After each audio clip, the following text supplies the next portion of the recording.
Chapter 8.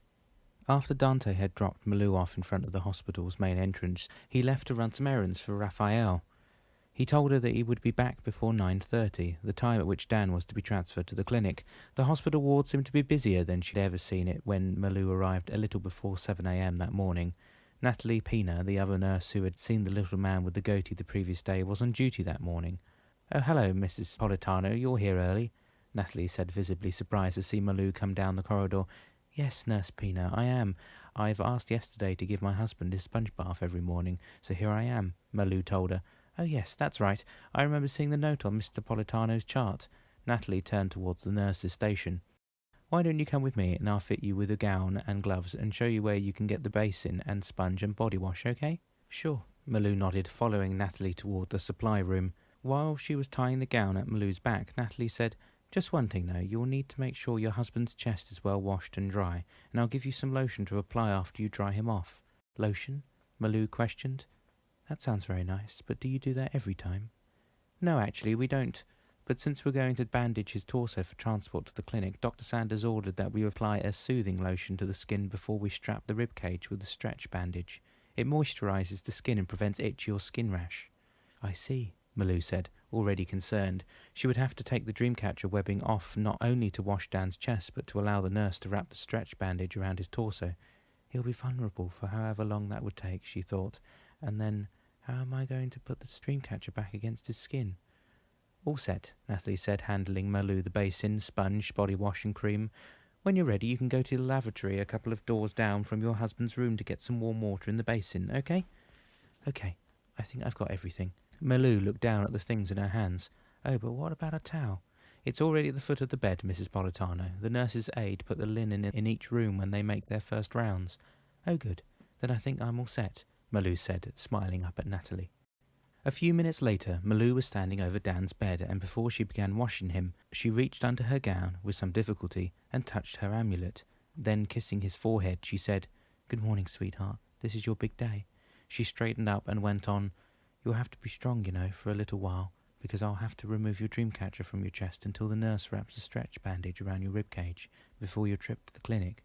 But don't worry, I'll be staying right here beside you, holding your hand, okay?" Since she didn't hear Dan answer, which concerned her a little, she said, "All right, I'll go down the hall now and get some water in the basin to wash you. I'll be right back."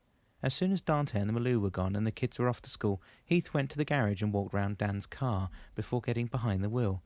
"Okay, babe, let's get you all clean and shiny for when Dan comes home," Heath said, turning on the ignition. When he put his right arm over the passenger seat to reverse the car out of the garage, he noticed that Dan's bag had been left in the back seat along with his driving gloves. "I guess we've got another load of washing to do tonight," he said to himself. An hour later, Heath was back from the grocery store, and Dan's car looked like new once again. When he drove it into the garage, he smiled. "All right, babe," he said. "Don't you move an inch. As soon as I've got these groceries in the fridge, you and I are going to make a trip down the car detail lane. Because being clean outside is fine, but being smelling good inside is even better." A half hour later, Heath was back with a pail of water, a small vacuum cleaner, and a spray foam bottle to wash the seats and dashboard. He first got Dan's bag and driving gloves out of the back seat and put both on the stairs leading to the inside of the house. Next, he started vacuuming the seats, the carpets, and took out the front footpads, which he intended to wash outside after he'd cleaned the inside of the car. Once the vacuuming was done, he went to sit in the passenger seat and began cleaning the dashboard. As meticulous as Heath was, he made sure that every little crevice between vinyl and rims were cleaned thoroughly and even polished. As soon as he finished cleaning the dashboard, he got out of the car again, went to the driver's side, and began tackling the front seats and armrest. He lifted the cover of the coin and drink trays, removed anything that resembled trash or didn't belong anywhere, and then noticed something that caught his attention. Between the armrest and the driver's seat, there was a small object which Heath didn't recognize at first. When he pulled it out and looked at it, he shouted, "I'll be damned! That's Dan's amulet! But what is it doing here?" He shrugged. "Okay, babe," he said, addressing the car. "Once I've got you all cleaned up, you and I are going to the hospital." But suddenly a thought occurred to him, and he looked at his wristwatch. "It's nearly 9:15 already. They must be about to transfer Dan by now." He wanted to find and talk to Dante, but he had no way of contacting him now. Since Malou had made such a fuss about this amulet, something told him that he needed to get it to Dan as soon as he could. "No time to waste in getting you all pretty, babe. We've got to get to the hospital on the double, girl." Malou was afraid. She didn't know what she could expect once she had removed the Dreamcatcher from Dan's chest. First she washed his face delicately, trying not to wet his eyes or having droplets of water finding their way into his ears. Next she washed his arms, then his legs and feet, delaying the moment she would have to wash his chest as long as possible. However, as slowly as she continued refreshing Dan's body, the time soon arrived where she had to pull the covers off his chest. She looked through the room's window and then discreetly pulled the dreamcatcher from under Dan's gown. As she was putting it in her handbag on the chair beside her, she heard the door of the room open. She spun on her heels only to see the little man enter. His smile was magnetic. Malou couldn't take her eyes away from his face. He looked young, and yet the line marring his features attested of his age. His eyes were green, almost as green as those of a cat. For some reason, Malou compared them to the black cat's eyes that she had seen in Pahokee. Staring at this man of small stature, and at his pointed goatee, Malou's voice trembled a little when she said, "I'm sorry, sir, but this is a private room, and no one should be in here." "Ah, yes, Mrs. Politano, the rules. There are always rules to be followed, or orders to be obeyed, isn't there?" Her gaze not leaving his face, Malou replied, "Yes, and since I don't know who you are, even though you know my name, I'll have to ask you to leave." She tried not to show how frightened she was, but Malou's heart beat a loud and uncomfortable drum inside her chest. The little man laughed, an eerie chuckle echoing in Malou's ears.